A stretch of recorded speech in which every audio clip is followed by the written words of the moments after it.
this is Jamie from Creations Misfit, and I'm back with another tutorial video today. I'm going to be showing you how to make the half double crochet. If you're just starting out and you need to learn how to do the slip knot and the chain or the single crochet, I do have videos for those already, and I will link them in the description box below. I suggest that that's kind of the order you go in, whether you watch my videos or somebody else's. You really need to learn the slip knot and the chain first, and then the single crochet, and then I would say the half double is your third step, which is what I'll show you today. Now, just for teaching purposes, making it a little bit easier, I already did 2 rows because it's kind of hard to show you how to go into the chain with these stitches. You can practice that on your own, but as you go, it gets easier and easier because you have something to hold on to underneath, and you can also see the stitches better of where you're going into. So just for teaching purposes, I'm going to show you on a piece that I already started. So I have 13 stitches here. You can do as many as you want. I would suggest doing something like 50 chains and then just keep practicing your stitches. Maybe do a row of single crochet, a row of half double, until you get used to it. And you can change the stitches out, even during the row or, alternate rows, whatever you'd like to do.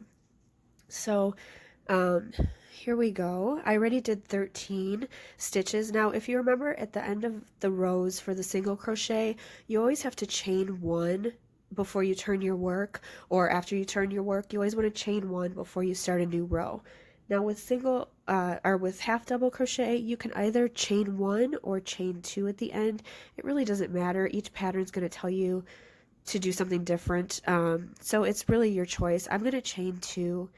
That's what I've been doing so far. So at the end of my row, I chain two and then turn my work. And those extra chains, they don't count as a stitch unless the pattern tells you that they do.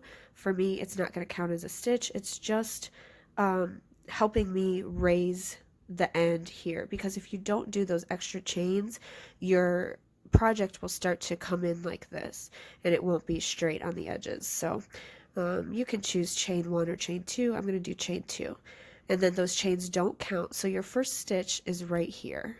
And you can always, figure out, it's really good to count your stitches at the end of each row or the beginning of each row to make sure that you have the same across. When I first started, I never counted my stitches. I just thought, I don't need to. And I wasn't chaining at the ends.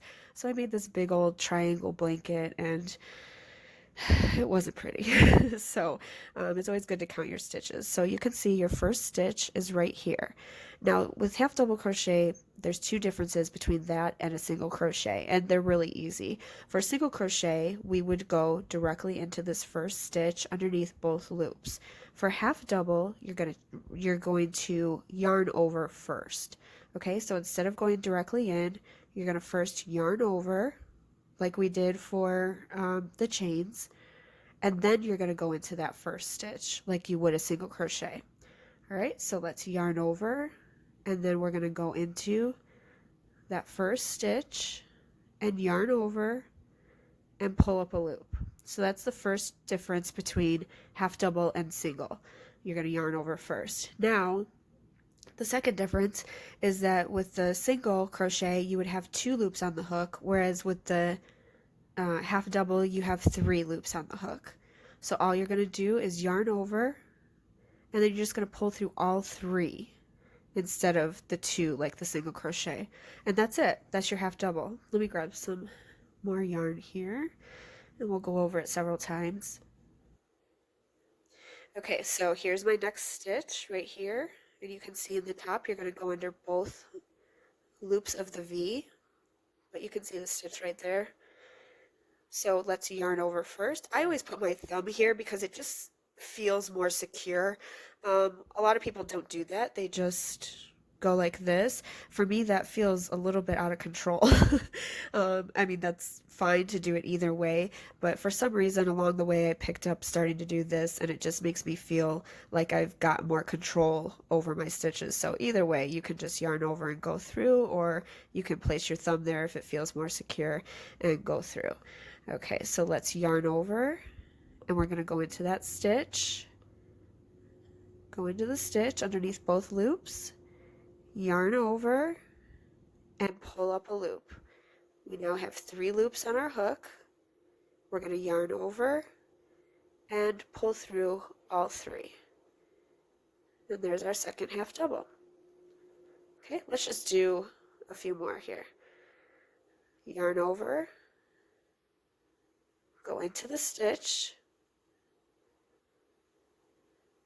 yarn over, and pull up a loop. 3 loops on the hook, yarn over, and pull through all 3. Okay, yarn over, go into this next stitch right here, yarn over, pull up a loop, 3 loops on the hook, yarn over, and pull through all 3. Now I'm using a super bulky yarn and a 10 millimeter crochet hook because I just wanted to make it easier to show you on cameras. A lot of times you'll be using much smaller yarn, much smaller hook, so these stitches might not stand out as much. That's why it's good to always count your stitches and always be able to tell where your stitch is. It just always looks like a V up here. See, there's 1 stitch, 2, 3, but you can also see them here.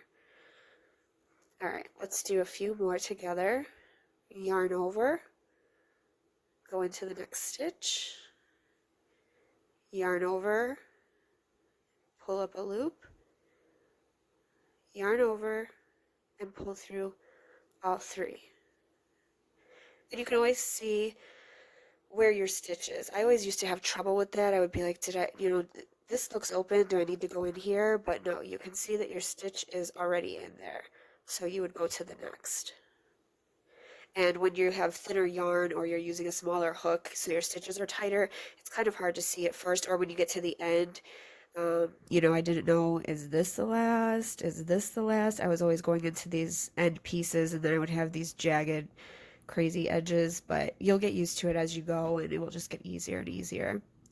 All right, let's go. Yarn over, go into the next stitch, yarn over, pull up a loop, yarn over, and pull through all 3. Yarn over, next stitch, yarn over, pull up a loop, yarn over, and go through all 3. If I'm going too fast, you can just kind of pause the video or slow it down.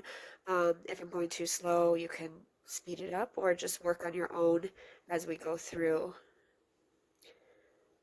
I'm very new to this. It's only my 3rd video, I think. So if you have suggestions or comments, please leave them kindly in the comment section below. I appreciate any feedback. All right, so we're going to yarn over, go through the stitch, yarn over, pull up a loop, yarn over, and pull through all 3.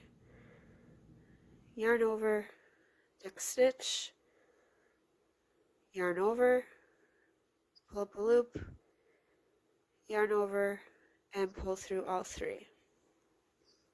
Okay, I'm going to do the next few. Just go ahead and work at your own pace. I'm just going to do the next few to get through to the end of the row, so we can count our stitches at the end and make sure. Now see, at the end here, you can tell that there's another stitch left. When I first started, I would be like, is there 1 more stitch left or are there 2? Because sometimes the ends can be a little confusing because you did those chain 2 to bring you up, but there's only 1 stitch left. It's that 1 V right here. These are the chains on the side. And make sure that you go through both loops on the end. The end stitches can be a little bit tricky. Okay, so now it should be straight on the end. Sometimes it's not always super straight, so that's why it's good to count your stitches. So I'm going to go back and count, and I should have 13. 1, 2, 3, 4, 5, 6, 7, 8, 9, 10, 11, 12, and 13. And some people count the posts, instead of the stitches up top, and that's fine too. For me, that gets a little bit confusing because sometimes it seems like there's an extra on the end from your chains. Like here's 1, 2, 3, 4, 5, 6, 7, 8, 9, 10, 11, 12, 13, and then you have that end post because of your chains. So sometimes that gets a little bit confusing for me, so I just count the stitches at the top. And now because we ended the row, you have to do your chain 2 if you're going to move on to the next row. Chain 2 and then turn your work and you're ready to go. And you can see that those chain 2s just bring you up, bring up the height so that you can go through. So anyways, that's the half double crochet, and if there's anything else that you'd like me to do a tutorial for, please leave a comment in the comment section below. If I helped you at all, I would appreciate a like, and if you'd like to subscribe, that would be great too. I'm going to be doing a lot more videos. I'll do a I'll do a double crochet after this one, but I do have the beginners slip knot, chain, and single crochet already. So thank you for coming along and watching the video. I hope that I was helpful, and you guys have a great day.